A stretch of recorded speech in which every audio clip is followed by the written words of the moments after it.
Bagi Anda yang baru saja bergabung, berikut berita utama kami hari ini. Pria di Jember menghabisi majikan dan ayah kandung serta melukai istri dan pamannya.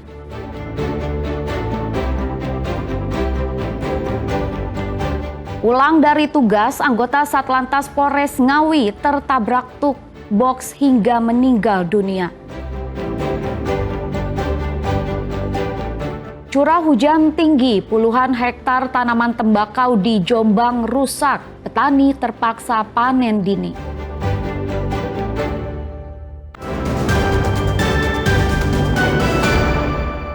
Seorang pria di Jember tega membunuh majikan dan ayah kandungnya sendiri. Tak hanya itu, pelaku yang bersenjata tajam juga tega melukai istri serta sang paman yang berupaya menenangkannya.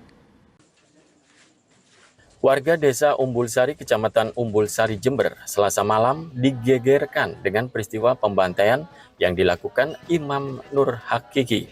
Buruh pemetik jeruk berusia 30 tahun ini tega menghabisi Armanu, tetangga yang juga majikannya, menggunakan senjata tajam.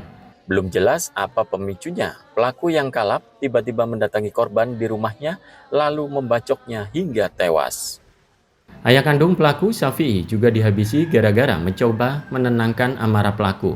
Istri dan paman pelaku yang sempat melerai pelaku juga menjadi korban. Saminen dan Farida yang mengalami sejumlah luka akibat sabetan senjata tajam dibawa ke rumah sakit. Sementara jenazah majikan dan ayah pelaku dibawa polisi ke puskesmas untuk diautopsi. Saat akan ditangkap, pelaku sempat melawan polisi dengan senjata tajam.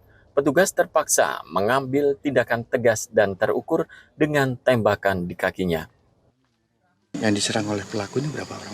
Untuk korban ada 4, yang pertama itu tetangganya, yang ketiga adalah keluarganya sendiri, yakni dari bapak kandungnya, kemudian pamannya, dan juga istrinya. Yang meninggal? Dari keempat orang korban ini, yang meninggal yang pertama yaitu tetangganya, kemudian yang kedua ayah kandungnya, sedangkan untuk istrinya mengalami luka-luka dan juga pamannya mengalami luka-luka dan saat ini masih dilakukan perawatan di rumah sakit. Polisi menyita senjata tajam yang digunakan pelaku untuk menghabisi nyawa 2 korban serta menyerang petugas kepolisian. Polisi hingga kini masih belum bisa menyimpulkan motif pelaku sehingga ia tega menghabisi nyawa majikan dan ayah kandungnya secara sadis. Tommy Iskandar melaporkan dari Jember. Seorang polisi meninggal dunia usai motor yang dikendarainya tertabrak truk box di Jalan Raya Ngawi. Anggota Satlantas Polres Ngawi itu tertabrak saat perjalanan pulang dari dinas.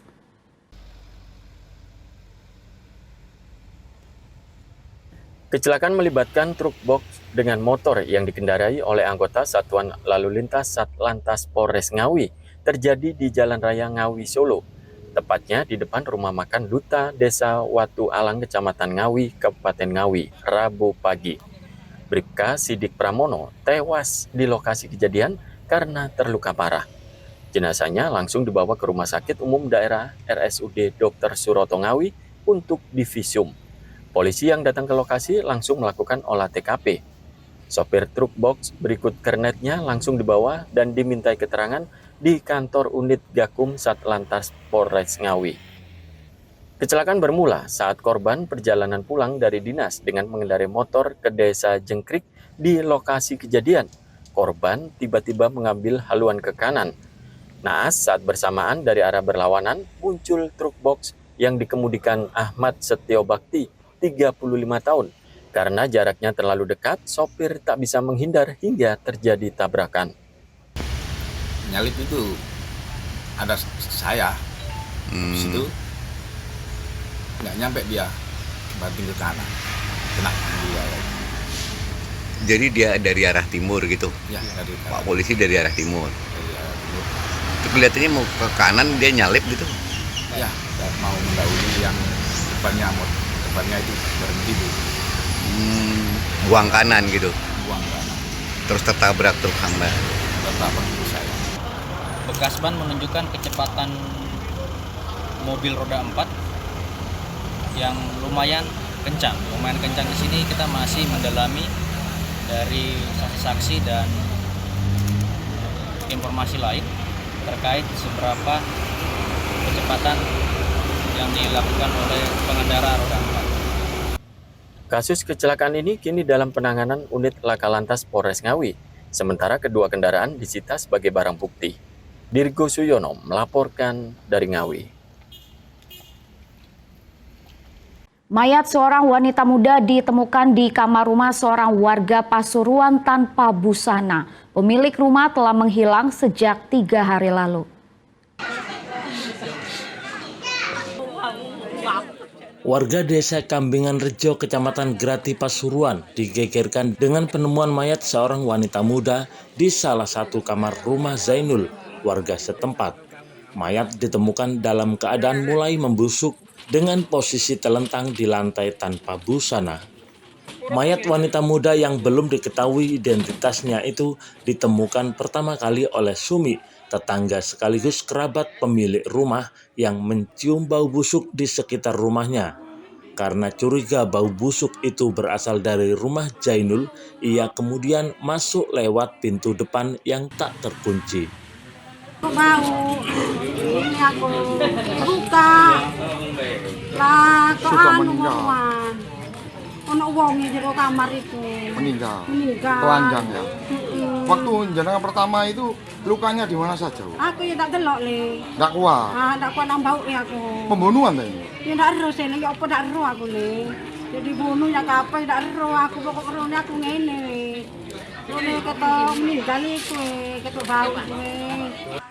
Polisi yang mendapat laporan langsung menuju lokasi dan segera melakukan olah TKP serta memeriksa sejumlah saksi. Polisi tidak menemukan dokumen yang dapat menerangkan identitas korban yang diduga berusia 30 tahun. Sekilas terdapat tanda kekerasan pada tubuh korban berupa luka lebam di dada, namun polisi belum berani menyimpulkan penyebab pasti kematiannya. Sementara pemilik rumah diketahui telah menghilang sejak 3 hari lalu. Pada hari Selasa, tanggal 10 Juli 2025, tadi sekitar 09.00, kami mendapat laporan dari warga masyarakat yang langsung ke Polsek Grati bahwa ada penemuan mayat di sebuah rumah kosong yang kemudian sudah kita lakukan olah TKP, kemudian kita identifikasi dan ditanyakan kepada warga sekitar bahwa mayat tersebut berjenis kelamin perempuan, kemudian sampai saat ini belum dikenali oleh warga sekitar dan tidak ada identitasnya, sehingga kita akan melakukan identifikasi terhadap mayat tersebut, kemudian akan mencari pemilik rumah yang tinggal di situ, yaitu ZA, yang saat ini lagi kita cari untuk menerangkan bagaimana mayat tersebut ada di situ dan kronologisnya bagaimana. Usai identifikasi, mayat korban segera dibawa ke Rumah Sakit Umum Daerah R. Sudarsono, Kota Pasuruan untuk diautopsi. Dan di Ari Gafur melaporkan dari Pasuruan. Tebing setinggi 20 meter di jalur perbukitan Piket 0 Lumajang longsor. Akibatnya jalan penghubung Lumajang ke Malang tertutup material longsor. Tebing setinggi lebih dari 20 meter di jalur perbukitan Piket 0 Desa Sumberbulu, Kecamatan Candipuro, Lumajang mengalami longsor. Beruntung saat kejadian tidak ada warga melintas sehingga tidak menimbulkan korban luka maupun korban jiwa. Longsornya tebing di kilometer 56 ini sempat direkam sejumlah warga yang akan melintas. Akibatnya material longsor berupa tanah dan bebatuan menutup jalan sepanjang 7 meter dengan ketebalan material mencapai 3 meter. Kejadian ini sempat melumpuhkan akses jalan penghubung Lumajang Malang karena semua pengendara tidak bisa melintas. Petugas dari Badan Penanggulangan Bencana Daerah bersama Balai Besar Pemeliharaan Jalan Tengah menyingkirkan material tanah dan batu yang menutup jalan agar jalur lintas selatan ini bisa kembali dilalui kendaraan. Jalur Piket 0 itu merupakan kawasan rawan longsor atau daerah rawan longsor, sehingga masyarakat harus ekstra hati-hati apabila akan berpergian kemudian melewati jalur piket 0. Karena di beberapa titik memang sangat sering terjadi longsor, khususnya apabila terjadi hujan, gerimis, kemudian cuaca ekstrim, itu memicu terjadinya longsoran yang berupa tanah dan batu. Petugas mengimbau warga tetap meningkatkan kewaspadaan bila melewati jalur perbukitan di Lumajang. Sebab selain berpotensi terjadinya longsor, di sepanjang jalur ini juga rawan pohon tumbang, terutama saat terjadi hujan. Nur Salim melaporkan dari Lumajang.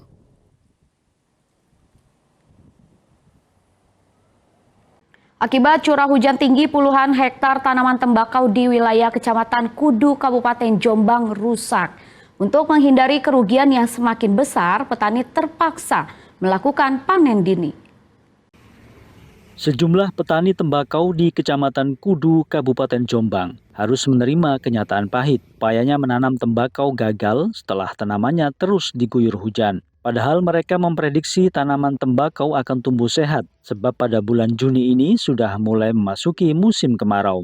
Namun perkiraan itu tinggal harapan, karena intensitas hujan di bulan Juni masih sangat tinggi. Tanaman tembakau yang seharusnya subur menghijau kondisinya justru terbalik. Tanaman tembakau rusak, pohon serta daunnya membusuk hingga ke akar. Tak ingin rugi lebih besar, petani terpaksa memanen dini tembakaunya di hari ke-40. Padahal seharusnya tembakau akan dipanen 2 bulan lagi. 40 hari, 1 bulan setengah. Berarti panen dini ya Pak ini? Iya, terpaksa ini. Terpaksa tetap dirajang. Kenapa dipanen dini Pak? Lah, tetap mati ya Mas. Tetap tidak bisa berkembang, kebanjiran. Petani tak bisa berbuat apa-apa selain pasrah dengan kondisi ini. Mereka berharap daun tembakau yang dipanen dini masih bisa laku dijual. Dwi Mujarso melaporkan dari Jombang. Indonesia merupakan salah satu negara yang rawan bencana. Karena itulah sebagai edukasi kepada masyarakat, Badan Penanggulangan Bencana Daerah Jawa Timur membuat Taman Edukasi Bencana.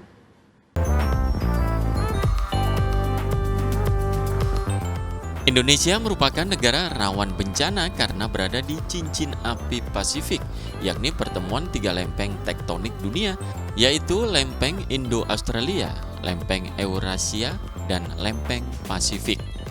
Karena bencana bisa datang kapan saja, Badan Penanggulangan Bencana Daerah atau BPBD Jawa Timur membuat terobosan dengan membangun Taman Edukasi Bencana. Taman terdiri dari bangunan mulai dari tenda pendidikan bencana, tempina, rumah simulator gempa bumi, hingga virtual reality. Taman ini bisa dikunjungi oleh seluruh masyarakat di Jawa Timur, dari pelajar tingkat taman kanak-kanak hingga SMA dan masyarakat umum. Tenda pendidikan berisi beragam edukasi tentang dahsyatnya letusan Gunung Semeru yang meluluh lantakan permukiman pada waktu itu.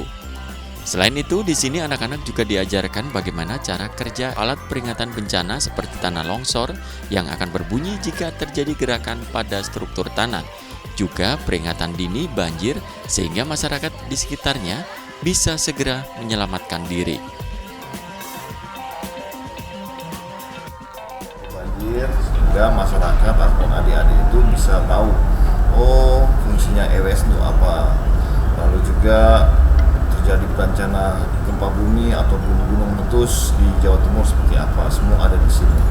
Jadi selain dia mendapatkan ilmu terkait dengan kebencanaan, mereka juga bisa bermain, bisa menikmati area BPBD yang sudah disiapkan. Usai berkeliling di tenda pendidikan bencana, anak-anak dapat berpindah ke rumah simulator gempa bumi. Ruangan yang mirip rumah ini tiba-tiba diguncang gempa bumi yang bisa disesuaikan mulai dari magnitudo 4 hingga 8. Tak mau ketinggalan, saya pun ingin mencoba dan merasakan seberapa dahsyat guncangan gempa bumi, mulai dari yang terendah hingga tertinggi magnitudo 8 yang pernah mengguncang Aceh. Yang paling pertama yakni Anda diharapkan harus melindungi kepala karena bagian ini yang paling vital. Setelah itu Anda bisa mencari perlindungan seperti yang paling aman seperti di bawah meja ini. Setelah dirasa gempa agak mereda atau sudah mereda, Anda bisa mulai ke jalur pintu keluar.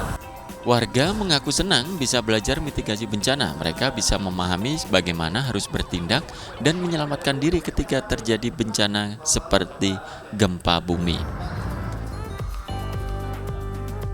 Kita tadi merasakan alat simulator gempa ini seperti apa, Pak? Apa yang dirasakan tadi, Pak? Ini merupakan pengalaman yang luar biasa buat saya. Tidak banyak tempat atau tempat edukasi untuk kebencanaan.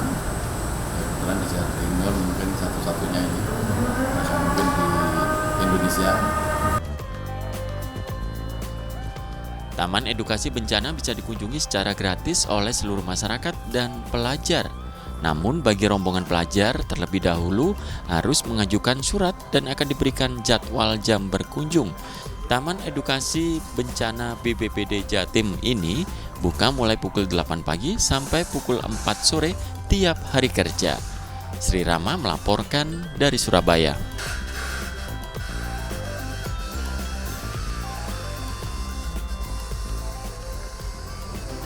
Ya, informasi tadi sekaligus mengakhiri jumpa kita hari ini di Berita Jawa Timur. Jangan lupa pastikan Anda subscribe channel YouTube-an Liputan 6 SCTV Daerah. Atas nama rekan yang bertugas, saya Rizka Dior mengucapkan terima kasih atas perhatian Anda. Selamat beraktivitas dan sampai jumpa.